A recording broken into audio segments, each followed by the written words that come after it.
안녕하십니까. 개알목 가이드의 박남주입니다. 법알목 가이드의 박남주입니다.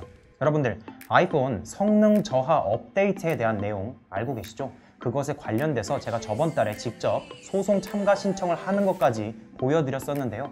이번에 법무법인 한누리가 소송 내용을 대부분 확정지었기 때문에 제가 이렇게 영상을 만들어서 중요한 점을 한번 짚어보고자 합니다.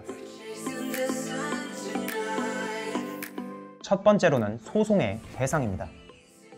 미국 법원이 한국 소비자들을 위한 집단 소송을 인가할 가능성이 희박하다고 판단돼서 애플 본사 및 애플 코리아를 피고로 하여 국내에서 손해배상 청구 소송을 한다고 합니다. 저번 달에는 미국에서 할지 아니면 국내에서 할지 확정되지는 않았었는데요. 이제 국내로 확정을 지었네요. 그 다음 두 번째로는 참여 자격입니다. 아이폰 5, 5C, 5S, 6, 6 플러스, 6S, 6S 플러스, SE, 7 플러스의 기기를 국내 통신사를 통해서 사용한 적이 있어야 합니다.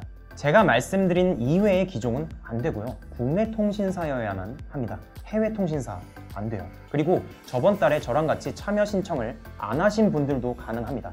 그 다음은 준비물입니다. 이렇게 폰을 갖고 계신 경우에는 전원을 켜서 이 화면을 찍으신 후 그 파일을 갖고 계시고, 기기가 없으신 분들은 기기 정보가 나와 있는 통신사별 가입 증명서를 준비합니다. 제가 말씀드린 이런 거 준비해 놓으시지 않은 채로 나 증인 있어, 내가 쓴 거 알아, 뭐 이러시면은 참가 신청이 안 됩니다. 그 다음은 우리의 가장 큰 관심사, 바로 돈 문제입니다. 일단 신청하실 때는 착수금이 없습니다. 일단 그냥 돈 안 내고 신청할 수 있다는 말이죠. 대신 이 법무법인이 공짜로 일을 해주는 것은 아니기 때문에 승소 시에는 성공 보수를 받습니다. 그리고 만약 패소할 시에는, 그리고 애플이 소송 비용 부담액을 청구를 한다면 부담도 해야 하고요. 이 성공 보수와 소송 비용 부담액은 얼마를 손해배상 청구를 하는지에 따라 달라질 텐데, 일단 상황에 따라 달라질 수 있지만 기본 한 대당 20만 원을 청구한다고 합니다. 1인당이 아니에요. 기기당입니다. 저처럼 이렇게 두 가지의 기기가 해당된다고 한다면 40만 원을 청구하는 겁니다. 20만 원이 아니에요. 승소 시에 1심으로 끝날 경우 받은 돈의 16.5%, 2심으로 끝날 경우에는 22%, 3심까지 간다면 27.5%의 성공 보수를 줘야 한다고 되어 있습니다.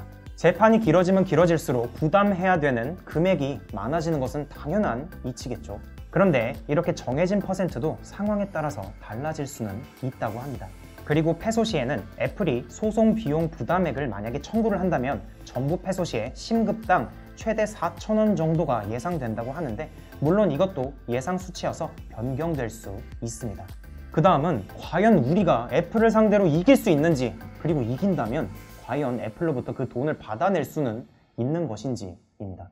사실 지금 승소 가능성이 딱 몇 프로다 이렇게 말할 수는 없는 것 같습니다. 애플이 아무리 이미 잘못을 시인했다고 할지라도 그 위법 행위에 대한 입증 책임은 원고 측, 그러니까 우리에게 있는데, 그 증거 자료들은 애플이 다 갖고 있잖아요. 자기한테 불리한 자료들을 순순히 내놓을 리 없겠죠. 그렇기 때문에 아직 가능성은 아무도 모른다, 이게 정답입니다. 우리의 입장이 있고 애플의 입장이 있으니까요. 그런데 이 법무법인 한누리는 만약에 승소할 경우에는 돈을 받아낼 수는 있다고 봅니다. 그런데 제 생각에는 이것도 약간 확신은 할 수 없다고 생각을 합니다. 왜냐면 우리나라만 소송을 거는 게 아니라 지금 전 세계적으로 소송을 걸고 있기 때문이죠. 그러니까 오, 이거 신청하면 20만 원 받네, 오, 나 기기 3개인데 60만 원 받네, 개꿀, 이러시면서 치킨이 몇 마리야 막 이러시면서 신청하시면 안 될 것 같습니다. 좀 자세히 개인이 판단을 해보시고 신청을 하셔야 해요, 꼭. 그 다음은 소송 기간입니다.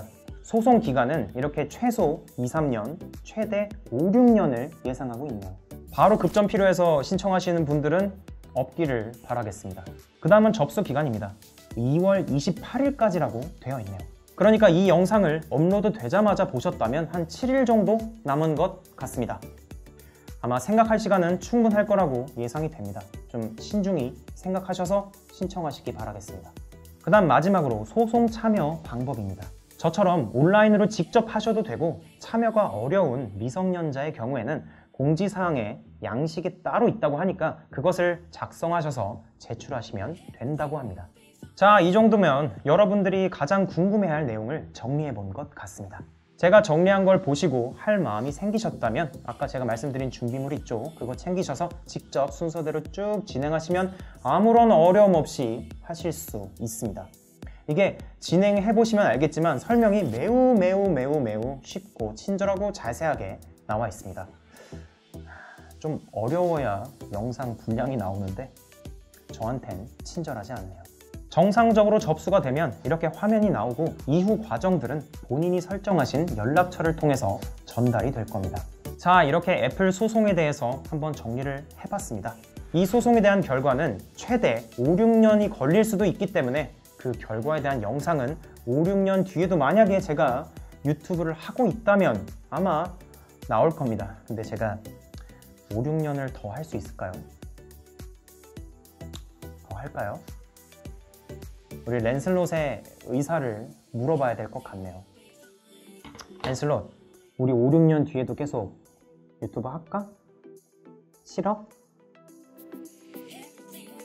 끝났어. 간식 줄게. 치킨?